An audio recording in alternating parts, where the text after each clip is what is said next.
समस्त मिथिलावासी गोर लागै छी। चैतावर बजा रहल छी। जय गीतक रचना आदरणीय मणिकांत झा जी केने छथिन। जय मिथिला, जय मैथिली, जय मजन। चढ़ी गेल चैत महीना हो रामा, शुभ दिन आयल। चढ़ी गेल चैत महीना हो रामा, शुभ दिन आयल। शुभ दिन आयल, शुभ दिन आयल, शुभ दिन आयल, शुभ दिन आयल। चढ़ी गेल चैत महीना हो रामा, शुभ दिन आयल। आम मजरी गेल टिकुला लटकाए, आम मजरी गेल टिकुला लटकाए। भमरक दल जनु लगायलु बुधए, भमरक दल जनु लगायलु बुधल।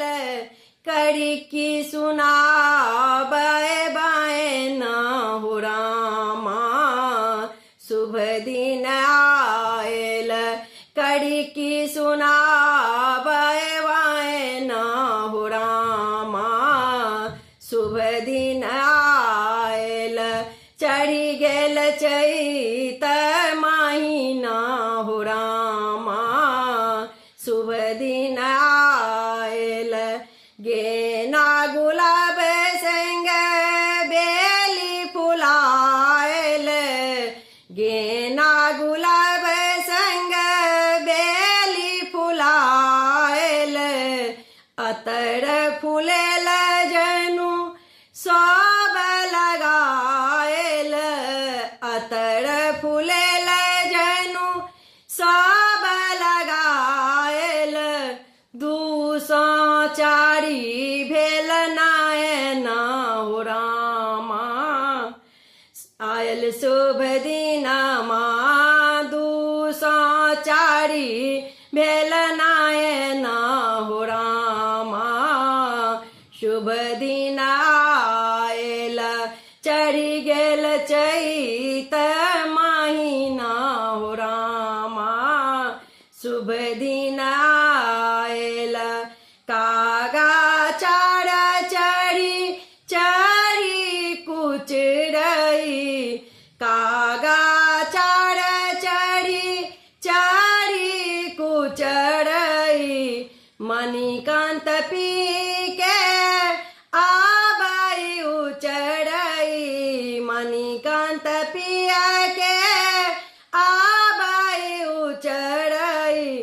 पुरल देखल सपना हो रामा, शुभ दिन आयल।